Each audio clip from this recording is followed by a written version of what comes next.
예수 믿으세요 라는 말을 요즘 들어 많이 듣지 못합니다. 최근 들어 교회 안에서 혹은 교회 밖에서 흔하게 듣던 말 가운데 하나가 있었다면 예수 믿으세요. 그런데 요즘 들어 많이 사라진 이 말 가운데 하나가 바로 이 예수 믿으세요입니다. 시대적 상황이 밖에 나가서 전도할 수 없는 이유이기도 하지만 우리가 이 예수 믿으세요라는 말에 대한 필요성을 오해하고 있기 때문이기도 합니다. 예수 믿으세요. 언제 써야 합니까? 라고 대한민국에 있는 수많은 성도들에게 묻는다면 전도할 때, 믿지 않는 자들에게 선포할 때 써야 한다라는 오해가 있습니다. 그런데 예수 믿으세요라는 말은 가장 많이 들어야 될 대상은 목회자, 직분자, 교회 성도가 되어야 한다는 거예요. 목사님 예수님 믿으니까 목사님 되셨잖아요. 예수님 믿으니까 장로님 되셨고 권사님 되셨고 성도가 된 거 아닙니까? 그러면 기본적으로 예수 믿으세요 말은 깔고 있으니까 안 하셔도 되죠? 라고 한다면 그건 오해라는 거예요. 직분이 목사가, 장로가, 권사가, 집사가, 성도가 예수님 믿는다는 증거가 절대 되지 않습니다. 예수를 믿고 난 다음, 믿음으로 영접한 난 다음 그 은혜에 감사해서 하나님 앞에 무엇으로 드릴까 해서 그것이 나누어지는 것이 직분, 그게 목사, 권사, 장로, 집사가 되는 것뿐이지 그게 절대 그 직분이 예수님 믿는다는 보증은 되지 않는다는 것. 그래서 우리 스스로도 날마다 물어야 돼요. 우리는 매일 아침 매 순간마다 스스로에게 혹은 같은 성도 안에서 늘 이렇게 서로에게 물어주셔야 합니다. 예수 믿으세요. 할렐루야. 우리가 살다 보면 실제로 예수님을 믿지 못할 때가 더 많습니다. 저는 목사님 예수님 안 믿습니다 하는 말은 해본 적이 없는데요. 제가 말하는 예수 믿으세요는 전폭적이고 전적인 믿음을 얘기하는 거예요. 우리는 가끔 예수님보다 더 앞서는 무엇인가가 있을 때가 있다. 그건 믿는 것이 아닌 거예요. 아멘.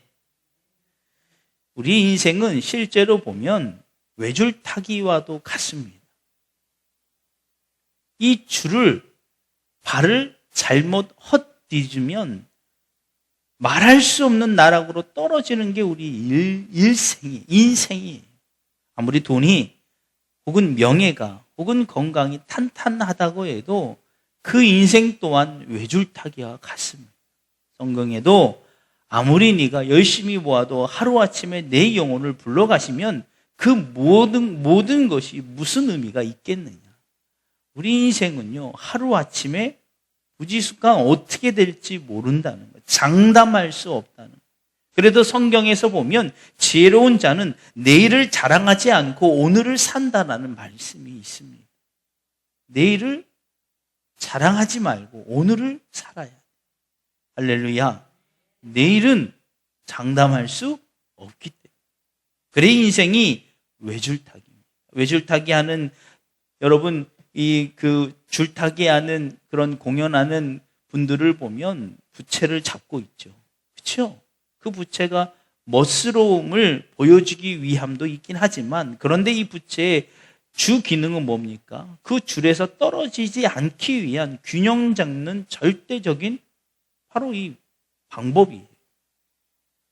이 사람이 줄타기를 하다가 사람들이 박수도 있고 호응도 있어서 손에 잡은 부채를 놓는다면, 다른 것을 잡는다면 그 사람은 떨어져 위험에 처할 확률이 높다는 것. 이게 바로 믿는다는 것. 어느 순간이든지 우리는 무엇보다 예수님이 먼저 되어 있는가를 점검하셔야 돼요. 그래서 예수 믿으세요. 할렐루야. 여러분, 이제부터 여러분 무엇을 하시든지 어떤 걸 하시든지 스스로에게 먼저 이렇게 물어보시기 바랍니다. 예수 믿으세요. 나는 과연 정말 예수님을 믿고 있는가? 이 순간 무엇인가를 선택하려고 할 때 예수님을 믿고 있는가를 먼저 돌아보셔요. 혹은 내가 예수님보다 먼저 앞서는 것들, 다른 것을 내 손에 쥐려고 하는가? 빌립보서 2장 12절에 보면 그러므로 사랑하는 자들아 너희가 나 있을 때뿐만 아니라 더욱 지금 나 없을 때에도 항상 복종하여 두렵고 떨림으로 너희 구원을 이루라. 사도 바울이 빌립보 교인들에게 이 편지로 그들을 권면하면서 한 글입니다. 사도 바울이 빌립보 교회에 있을 때는 사도 바울이 있으니까 눈에 보이는 무엇인가가 있으니까 믿음에 대해서 혹은 구원에 대해서 스스로 의심할 겨를이 없었죠. 그런데 사도 바울이 없자 교회가 흔들립니다. 우리가 교회 안에 있을 때는 믿음에 대해서 스스로 점검할 이유가 없죠. 그런데 세상 밖에 나가면 스스로 날마다 점검해 보셔야 된다는 거예요. 나는 구원에 올라 있나? 그게 바로 예수 믿으세요가 되어야 한다는 것입니다. 오늘 본문은 예수님이 공생의 일을 사역을 시작한 지 1년 반에서 2년 정도의 사역, 제2차 사역의 어느 한 부분입니다. 예수님께서는 7가지 비유로 천국의 비유로 설교하고 계시죠. 이 7가지 비유에 대한 설교는 여러분이 여러 번 들어봤을 거예요. 첫 번째 비유는 씨 뿌리는 자의 비유. 4개 종류의 밭에 씨를 뿌렸더니 하면서 그 종류의 밭이 나오죠. 길가에 가시떨기 나무에 그리고 마지막엔 좋은 땅에 30배, 60배, 100배 열매가 맺었더라. 이건 굳이 설명을 안 드려도 딱히 어려운 내용은 아니에요. 왜냐하면 예수님이 또 제자들이 그거에 대해서 묻자 설명해 주시죠. 마음의 밭이 중요하다는 것입니다. 두 번째 비유는 곡식과 가라지의 비유입니다. 농사를 져보신 분들은 아시겠지만 농사를 짓다 보면 가라지가 있어요. 처음엔 잘 모르지만 점점점 결실을 맺을 때 시기가 가까우면 가라지와 벼가 확실히 차이가 납니다. 그렇죠? 거기서도 예수님이 말씀하시죠. 두어라, 추수할 때 내가 구별하리라. 세 번째, 네 번째는 우리가 잘 아는 것처럼 겨자씨와 누룩의 비유입니다. 이것은 천국의 확장성을 얘기해 주는 거예요.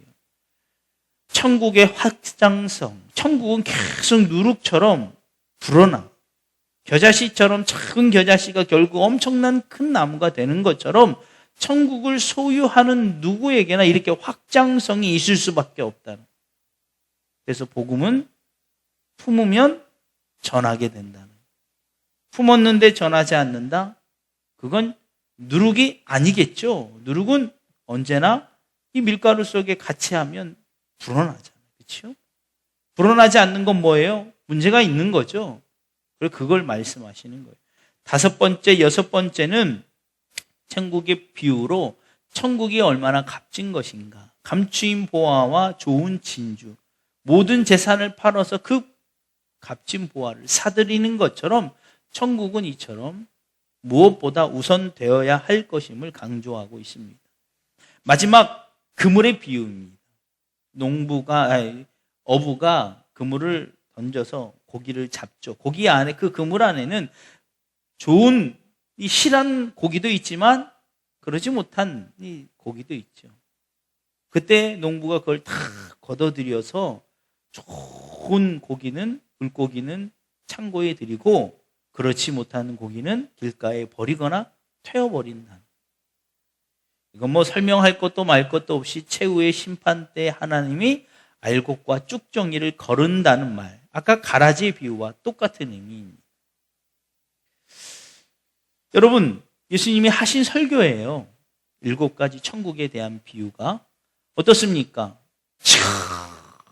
예수님 설교 정말 기가 막히시다 라는 생각을 하기엔 조금 뭔가 부족하다는 거. 요즘 시대에 이렇게 설교하면 성도님들이 야, 우리 목사님 설교가 탁월해. 이런 말 듣기엔 조금 약하지 않을까? 물론 좋습니다. 정말 설교가 탁월해요. 그런데 이 예수님의 설교가 시대를 초월하고 지역을 뛰어넘고 세월, 그 시간을 뛰어넘을 만큼의 무엇인가 강력한 문학적 요소는 아니라는 거예요. 그런데 놀라운 건 뭐예요? 예수님이 하신 설교는 시대적 상황으로 보면 우리나라와 전혀 맞지 않는 이스라엘 민족의 배경으로 하고 있고, 시대적 상황으로 봐서도 몇 세대가 흘러버렸어요. 요즘은요, 우리 다음 세대와 세대 차이가 난다고 하잖아요. 말을 섞다 보면 세대 차이 나. 몰라요. 이렇게 얘기합니다. 그런데 예수님이 설교하신 시대와 지금은 너무나 많이 차나요. 그런데 놀라운 게 뭡니까? 내용상 문학적으로 이렇게 무언가 대단하지 않음에도 시대와 환경과 상황을 초월해서 이 말씀을 듣고 수많은 사람들이 변화되고 영향력을 받고 모든 삶의 전반적인 변화가 일어난다는 거예요. 이게 더 놀라운 역사임을 믿으시기를 주 이름으로 축원합니다. 여러분, 극장에 가서 드라마 시청률이 막 높아요. 봤더니 재밌을 수밖에 없어. 막 시청률 높은 건 재밌을 수밖에 없어요. 요즘 사람들이 좋아하는 모든 내용이 다 들어갔어. 일단 남녀 주인공이 어때야 돼요? 막 죽었다 살아날 만큼 위험 속에 있어야 돼요. 또 어떤 내용이 있습니까? 요즘은 꼭 드라마에 들어갈 내용 가운데 불륜이 꼭 들어가요. 요즘은 희한해요. 예전에는 불륜 하잖아요. 방송 불가 판정을 받아요. 어디 이 동방예의지국에서 어디 불륜 그런 이 드라마가 마치 이 미화 정당화돼 아름답게 꾸며져. 이거 말도 안 된다. 그렇죠? 이혼 같은 것도 못 나와요. 근데 요즘은요, 불륜 어때요? 아름다운 것이라고 얘기해요. 막 이혼 어때요? 그건 당연히 해야 되는 거고.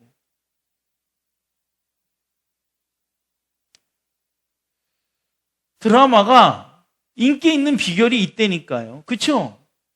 그건 말 그대로 시청률이 높아요. 그게 놀라운 겁니까? 놀랍지 않죠? 당연한 거예요. 그렇죠? 당연한 거예요. 근데 예수님의 설교는 그런 게 아닌데도 수많은 세월과 수많은 이 지역과 시대를 초월해서 지금까지 놀라운 변화를 시키고 있다는, 이게 놀라운 거예요. 할렐루야. 저 드라마는 도대체 왜 시청률이 많이 나오는지 모르겠어. 재미가 없어. 요즘 나오는 불륜 얘기도 안 나오고, 심지어 남녀 주인공이 그렇게 특별히 대단해 보이지도 않고, 좀 그래. 그런데 막 시청률이 막 1위야. 그러면 그게 놀라운 거죠. 그렇죠? 그러면 어떻게 생각해요? 뭔가 있나 보다. 뭔가 있나 보다. 저거 뭔가 있으니까 저러겠지 하고 수많은 추문이 이제 생깁니다. 여러분, 예수님도 궁금하지 않습니까? 실제로 예수님의 설교를 그대로 오늘날 이대로 하잖아요? 교회 부흥 어려울 수도 있어요. 우리 목사님 설교가 왜 저래?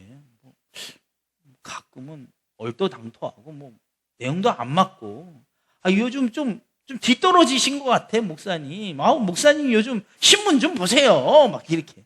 드라마 좀 보세요. 요즘 드라마 봐야 좀 이렇게 시대를 읽는데, 목사님 설교는 시대와 좀 이게 떨어져 있어요. 요즘 세대 그렇게 설교하면 목사님 청년들 다 가요. 이렇게 될 거예요. 놀라운 건 뭐예요? 그런데 그런 설교를 하는데도 청년들이 변화되고, 할렐루야. 병든 자가 고침받고, 말씀을 들으면서 역사가 나타나 버리더라는 거예요. 궁금하잖아요. 저도 궁금했어요. 왜 그런가?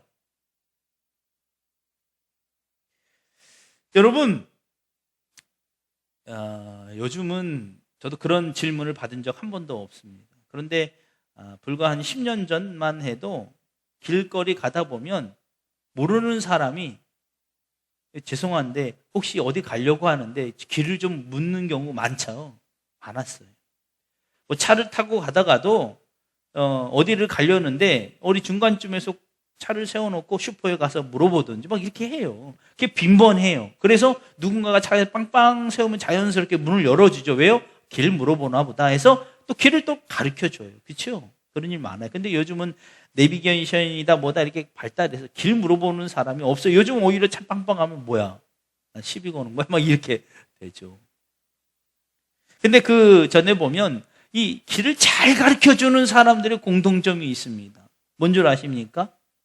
확신이 차 있다는 거. 어디 목적지를 물어보는데 그 가르쳐주는 사람들, 이렇게 잘 가르쳐주는 사람은 확신이 차 있어요. 왜 그럴까요? 이미 다 알고 있기 때문에 가능한 거예요. 정확한 길을 가는 방법을 알고 있다는 거예요. 길을 잘 모르고 어설프게 아는 사람들은 좀 복잡해요. 막 또 설명하면서 자기도 헷갈려 막. 그래서 길을 잘 가르쳐주는 사람들의 공통점은 확신에 차 있고 매우 심플하다는, 복잡할 게 없어요. 그렇죠? 정확하게 아니까. 몇 번을 물어봐도 이 사람이 잘 이해를 못한다 할지라도 계속해서 똑같이 잘 설명을 해줍니다. 그리고 늘 언제나 뭐가 있어요? 마음에 여유가 있어요. 예수님이 왜 설교에 특별한 문학적 요소로 봤을 때 뭔가 대단하지 않는데 왜 사람들이 그 이야기, 그 말씀을 들으면서 변화됩니까? 확실하기 때문에. 예수님의 설교는 다른 길을 제시하는 것이 아니라 오직 한 가지 길을 제시하는 거기 때문에 다른 구차한 말들이 필요가 없다는 거예요.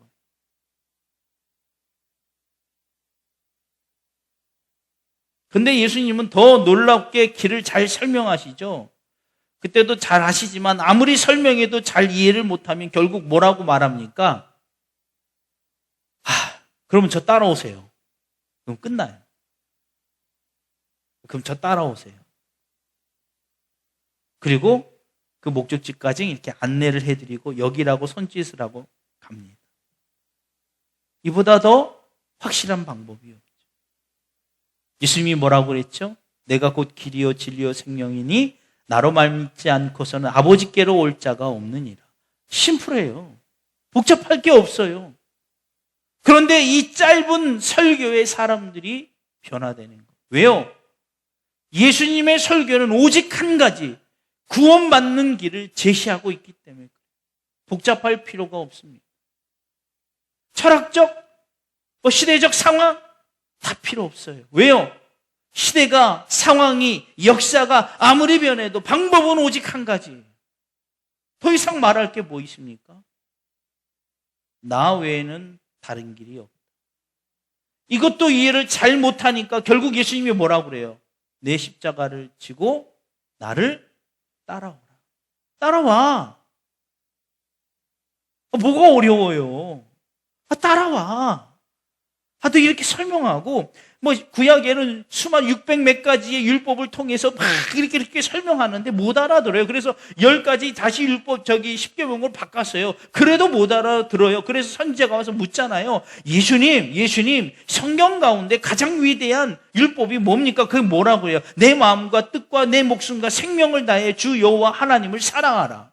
그리고 둘째는 그와 같으니 내 이웃을 내 몸과 같이 사랑하라. 이것이 온 율법의 선지자의 최고의 강령입니다. 이래도 작은 애들 모르니까 뭐라고 그래 이제? 따라와, 그냥 따라와. 잔말 말고 따라와. 여러분, 왜 많은 사람들이 그 시대와 상황에 지금으로 맞지 않는 이 설교를 듣고도 많은 사람들이 인생이 달라지고 그 인생 전부를 예수님께 맡깁니까? 심지어 어떤 사람은요, 평생 이것이 내 것이 전부라고 생각했던 것들을 다 드리는 경우가 참 많아요. 물질이든 건강이든 시간이든 사람이든 어떻게 가능해요?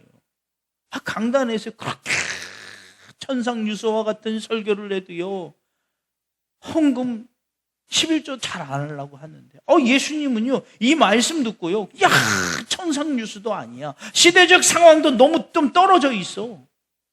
근데 사람들이 이 설교를 듣고요, 다 드리더라는 거예요. 어떻게 가능해요? 바로 분명한 길을 제시하고 있기 때문에 가능한 거예요. 할렐루야. 여러분, 예수님 따라가시면 됩니다. 따라가시면 됩니다. 이게 믿음이에요. 지난주 그런 말씀을 드렸죠. 믿음의 시작은 뭐라고요? 구제불능. 나는 할 수 없어. 저 모르겠어요. 아무리 설명해도 잘 모르겠어요. 어떻게 하면 좋죠? 이 믿음의 시작. 쥐뿔도 모르면서 자기가 안다고 뭐 좀 안다고 막 그냥 설명해 주는 거 제대로 듣지도 않고 왼쪽으로 가셔가지고 저기서 이렇게 꺾어 가세요. 그럼 그대로 가면 좋은데 꼭 조금 아는 사람들이 어떻게 해요? 에이 좀 가다가 왼쪽으로 꺾지 말고 오른쪽으로 좀 꺾어서 그러면 그 사람은 평생 거기 돌다가 끝나는 거예요. 이스라엘 민족이 광야에서 그랬잖아요. 그렇죠? 그래서 40년 동안 1세대가 다 거기서 돌다가 결국 1세대가 가나안 땅에 들어가지 못하고 다 광야 인생으로 끝났어요. 그만큼 안다고. 안다고. 그러니까 아는 자들을 싹 그 자리에서 몸을 죽게 하고 전혀 모르는 2세대 새로운 자들을 다시 가나안 땅으로 들이잖아요. 여러분, 몰라요. 예수님 저 몰라요. 어쩌면 좋죠? 따라와. 감사합니다. 따라가겠습니다. 그런 마음으로 오늘 본문의 7가지의 비유를 보면 일관성 있게 예수님이 강조하는 게 있어요. 천국의 비유죠.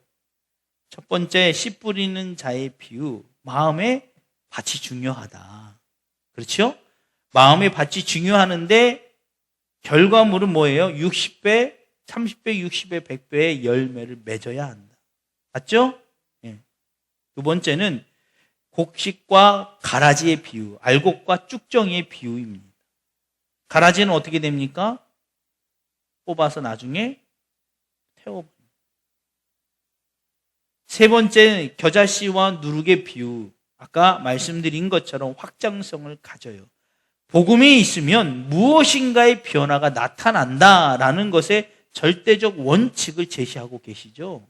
다섯 번째, 여섯 번째는 좋은 것, 이 천국의 감추인 보화 혹은 진주와 같이 그것에 가치가 있으면 모든 것을 우선순위로 그것에 집중해야 한다라고 말씀을 드렸죠. 마지막 비유는 뭡니까? 그물의 비유. 결국 하나님이 마지막에 판단하실 것이다.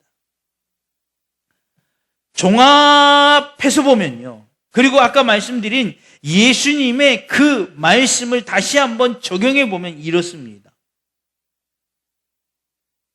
믿음은 살아있기 때문에 능력이 나타나야 된다는 거예요. 믿음은 뭡니까? 예수 그리스도. 예수 그리스도는 우리 마음밭에 심겨집니다. 그렇죠? 심겨져 있어서 보이진 않지만 그 안에 생명력이 있다면 반드시 뭐가 나타납니까? 증거가 나타나. 그게 뭡니까? 열매예요. 이 앞에 보시는 화분 보세요. 이 화분 꽃대가 다 잘리고 그 안에 뿌리만 있다면 뿌리가 땅에 묻혀져 있을 때 보입니까? 안 보입니까? 절대 보이지 않죠. 그런데 그게 죽었다 살았다는 것을 판단하지 못하지만 결국 우리가 그 뿌리가 살았다는 것을 뭘로 증명합니까? 이렇게 꽃을 피울 때. 그렇죠? 꽃이 피워지지 않는 것은 그건 뭐예요? 죽어 있는 거예요.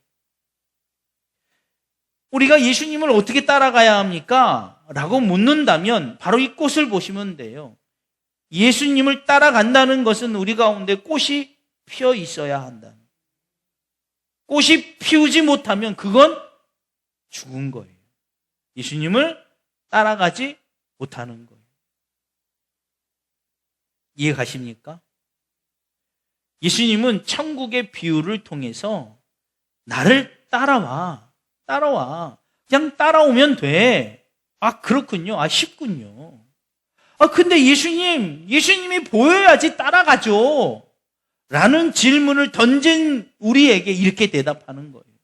열매를 보여라. 할렐루야. 할렐루야. 열매를 보면 예수님을 보게 되는 거예요. 여러분, 누군가가 나를 따라오지 않고 있다면, 아무도 나를 따라오지 않고 있다면 스스로 물어봐야 돼요. 빌립보에서 사도 바울이 얘기하는 것처럼 두렵고 떨림으로 너희 구원을 확인해 봐라. 물론 인기 많은 사람이 되라는 게 아니에요. 적어도 예수 믿으려면 저렇게 믿어야 돼. 이 말은 들어야 한다. 왜요? 그 사람이 뭘 보고 압니까? 내 안에 심겨진 예수 그리스도의 믿음의 씨앗이 살아있어서 다시 이렇게 꽃대를 피우면서 사람들이 아는 거죠. 살아있구나. 살아있구나. 정말 예수 그리스도가 살아 계시구나. 그리고 그 길을 따라가는 거예요. 여러분, 성경에 보니까 노아의 방주 아시죠? 하나님이 이 땅이 너무 혼란스러우니까 노아를 부르십니다. 그리고 뭐라고 말씀하세요? 노아의 방주를 지어라. 그리고 약 80년에서 120년 동안 한 번도 나타나지 않으세요. 그런데 성경에는 노아가 하나님과 동행하였더라. 아멘입니까? 다시 한번 물어보세요. 언제 동행했지? 노아는 100년 동안 뭐만 했어요? 그냥 방주만 지었어요. 그런데 그 모습을 본 사람들은 이렇게 말해요. 노아가 하나님과 동행하였더라. 왜 할 수 있죠? 왜 알 수 있어요? 노아가 뭘 하고 있기 때문에? 방주를 짓고 있기 때문에. 열매가 계속 보이잖아요. 그래서 하나님과 동행하고 있구나. 성경의 수많은 사건들은 이미 과거에 묻혀 있는 것과 같습니다. 문학적 요소로 보면. 근데 왜 성경이 살아있다고 합니까? 성경을, 말씀을 믿고 살아있는 열매를 맺는 성도들이 있기 때문에 성경을 살아있다라고 하는 거예요. 할렐루야. 여러분, 우리가 예수님을 보여야 합니다. 우리도 그것을 보고 그 길을 따라가는지 점검하게 되고 우리를 보고 많은 사람들이 따라오게 될 거예요. 정말 하나님의 말씀이 살아있구나. 많은 사람들이 우리가 피워낸 꽃을 보면서 우리 안에 심겨진 예수 그리스도의 천국에 대한 분명한 복음을 발견하고 따라오게 된다는 거예요. 여러분, 이제 추석 연휴입니다. 추석 명절 동안 평소보다 많은 사람들과 관계를 맺게 될 거예요. 그때마다 여러분 잊지 마세요. 내 안에 예수 그리스도의 복음의 열매를 피워서 보여주셔요. 할렐루야. 꽃은요, 저도 이 꽃을 우리 권사님 때문에 관리하는 기술이 점점 늘어요. 이 요령이 느는 것 같아요. 그래서 이렇게 그냥 이렇게 난 화부 도자기는 되게 가벼워요. 속이 다 비어 있으니까. 이런 건 너무 좋아요. 그런데 막 도자기 무거운 거에 들어있는 거는 좀 힘들어요. 이건 되게 좋아요. 왜냐하면 그냥 일반 화분에 있으니까. 그냥 이거 딱 잡고 가서 내놓으면 돼요. 밖에 내놔야 햇볕을 봐야 되니까. 햇볕을 안 보잖아요. 윤기가 죽기 시작해. 꽃도 그래요. 살아있으면 향기가 나기 시작합니다. 여러분, 우리가 우리 안에 있는 예수 그리스도의 복음의 열매로 향꽃을 피우면 말하지 않아도 예수를 보이게 됩니다.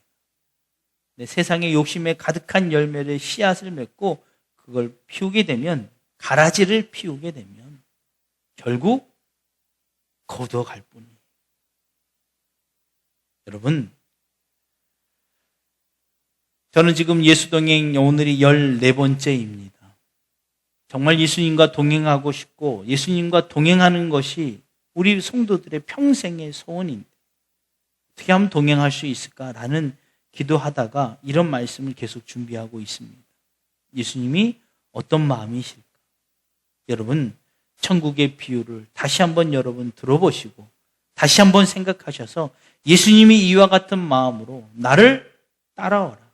따라오는 자는 생명의 씨앗을 심는 것이고, 예수를 믿었다는 것은 이미 그 안에 복음의 생명이 심겨졌다는 것. 그러나 그 복음의 생명이 심겨진 것으로 그치지 않고 꽃을 피워내야 돼. 이게 바로 성화의 삶이에요. 그래서 구원은 믿음으로만 받고 오직 은총이니 믿음으로 받는 것이고, 성화는 사랑으로 실현해 가는 것. 그래서 우리가 사랑의 향기가 나요. 할렐루야.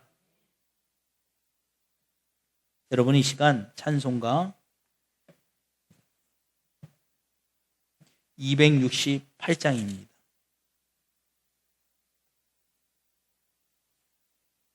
아, 270장, 우리 270장.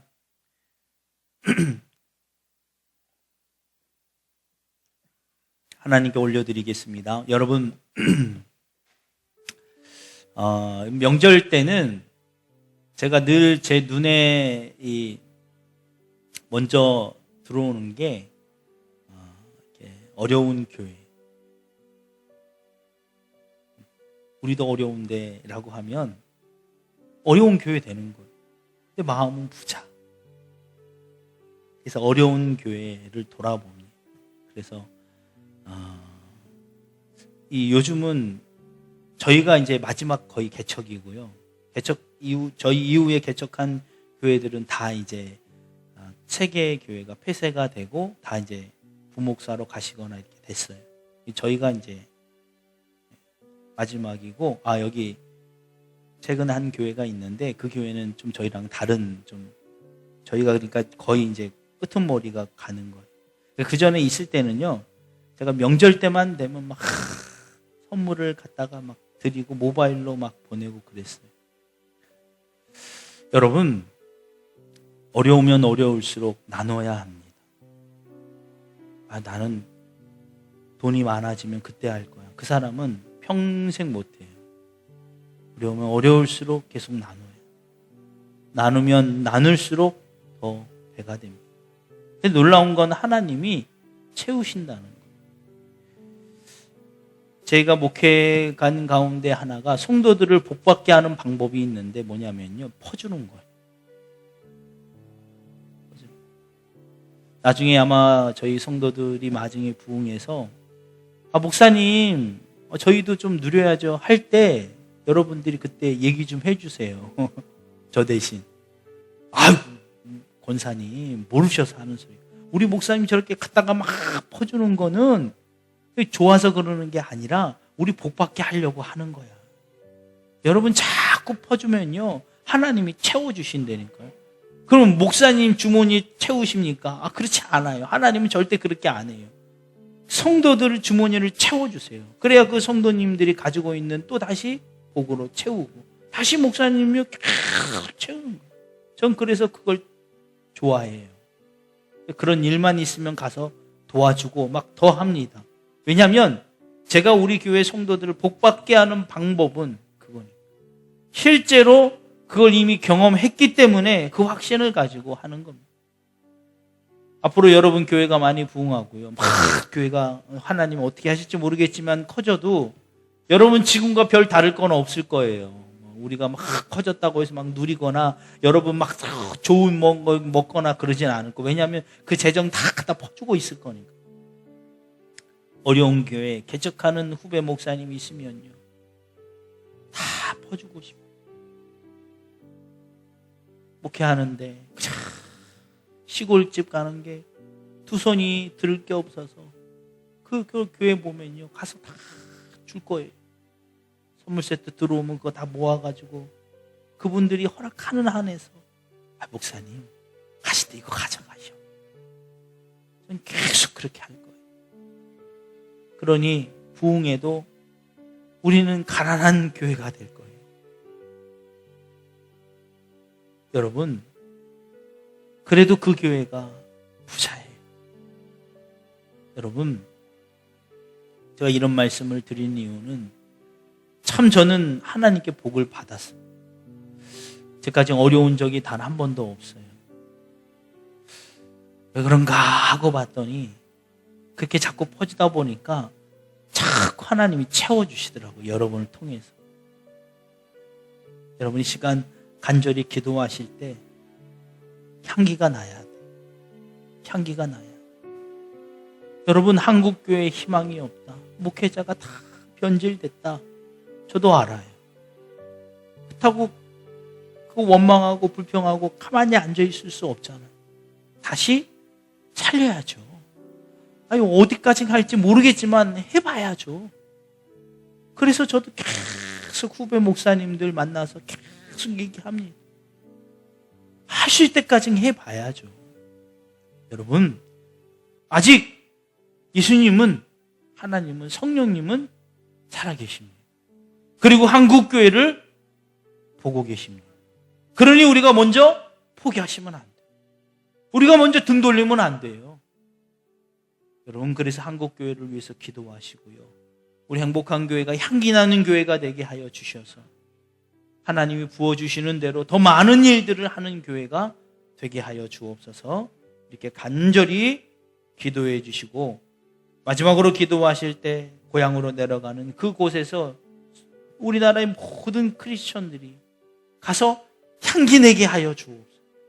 그래서 복음을 전하게 하시고 복음의 역사가 나타나게 해달라고 간절히 기도해 주시기 바랍니다.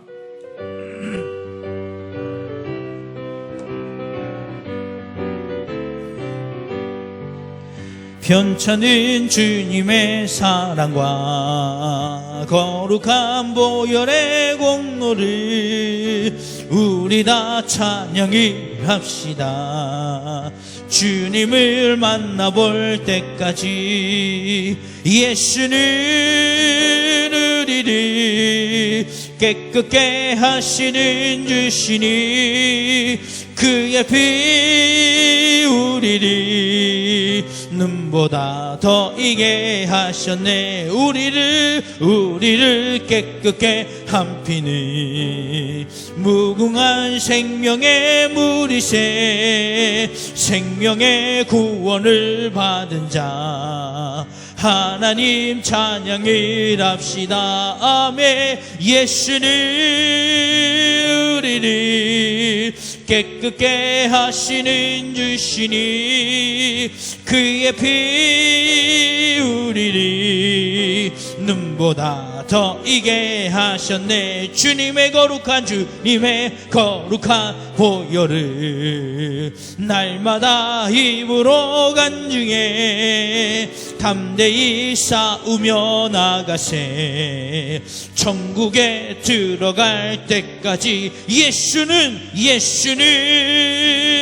우리를 깨끗게 하시는 주시니 그의 피 우리를 눈보다 더 이게 하셨네. 십자가 단단히 붙잡고 날마다 이기며 나가세. 머리에 면류관 쓰고서 주 앞에 찬양할 때까지 예수는 우리를 깨끗게 하시는 주시니 그의 피 우리를 눈보다 더 이게 하셨네. 예수는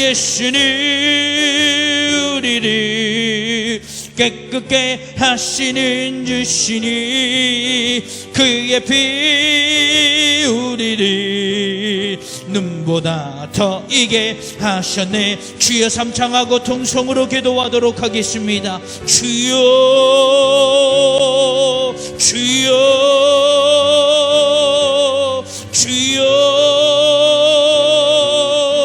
아버지 하나님, 이 시간 주님 앞에 간곡히 간절히 기도하오니 오직 예수를 붙잡게 하여 주옵소서. 아버지 하나님, 이 시간 주님 앞에 간곡히 간절히 기도하오니 우리가 온전히 따라오라고 하시는 그 예수님을 따라가게 하여 주시옵소서. 우리가 온전히 그 길을 가고 있는가를 점검하기 위하여 오늘 말씀처럼 우리 안에 복음의 생명이 떨어져 아버지 하나님의 생명이 있는 것이 열매를 맺게 되고 꽃을 피우게 될 터인데, 아버지 우리 삶 가운데 우리 인생 가운데 열매를 맺고 있나? 우리를 통하여 얼마나 많은 사람들이 예수를 알고 있나? 얼마나 많은 사람들이 예수 그리스도의 사랑을 발견하고 있나? 돌이켜보게 하여 주시니 감사합니다. 우리가 예수님을 따라가고 있다고 입으로는 고백하면서도 우리 삶의 향기가 없고 열매가 없다면 우리가 스스로 다시 한번 점검해 보기를 간절히 소원하오니, 이것을 깨닫게 하신 이가 우리 하나님이고 우리 예수님이오니 아버지, 우리가 삶 가운데 날마다 스스로를 점검해 볼 수 있도록 인도하여 주옵소서.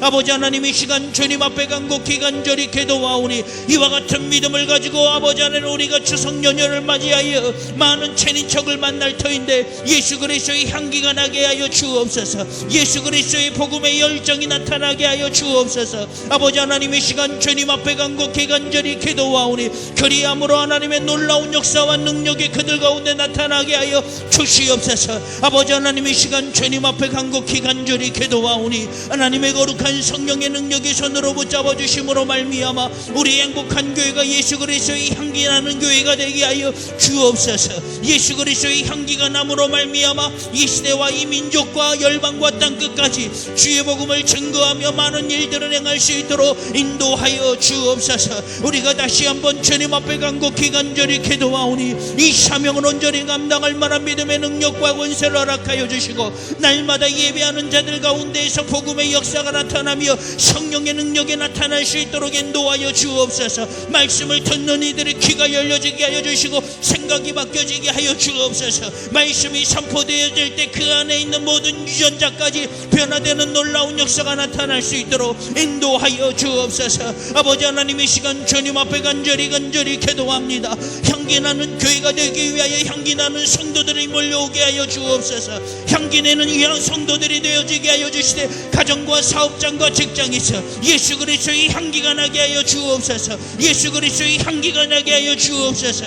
예수 그리스도의 향기가 남으로 말미암아 그 인생 가운데 어려운 문제를 가지고 있는 자들, 육체의 질병과 정식적 문제로 인하여 아버지 하나 어려움과 고통 가운데 있는 자들이 아버지 우리 교회 성도들이 있는 곳마다 예수 그리스도의 향기가 남으로 말미암아 그들을 괴롭게 하고 어렵게 하는 모든 사단의 세력이 떠나가게 하여 주시고 질병과 영적 질병과 문제와 권세가 모두 사라질 수 있도록 인도하여 주옵소서. 이와 같은 놀라운 역사가 예수 그리스도의 향기 나는 곳마다 강력하게 나타날 수 있게 하여 주옵소서. 예수 그리스도의 복음의 역사와 향기가 아버지 하나님이 어둠이 물러가는 놀라운 능력이 나타나며 권세가 되어질 수 있도록, 권능이 되어질 수 있도록 인도하여 주옵소서.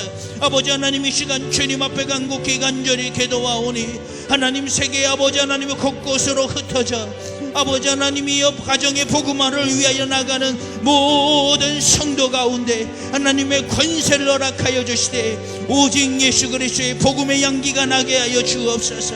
오직 예수 그리스도의 복음의 향기가 나게 하여 주옵소서. 아버지 하나님, 이 시간 주님 앞에 간절히 기도하오니 하나님의 뜻과 섭리에 따라 온전히 그 길을 걸어갈 수 있도록 인도하여 주옵소서. 하나님, 길을 열어 주옵소서. 하나님, 길을 열어 주시옵소서. 지금은 우리 구주 예수 그리스도의 십자가의 보혈의 은혜와 지금도 분명 살아계셔서 인간의 모든 생사복을 주관하고 계시는 하나님의 그 크신 사랑하심과 우리 안에 계시면서 우리를 위하여 말할 수 없는 탄식으로 친히 간구하시는 성령님의 감화 감동 교통 역사하심이 오늘 말씀처럼 향기남이 열매 맺는 인생이 되기로 작정하는 모든 이들과 우리와 관계를 맺고 있는 모든 친인척과 가정과 사업장 이외에 이제로부터 영원토록 함께 하시기를 간절히 축원하옵나이다. 아멘.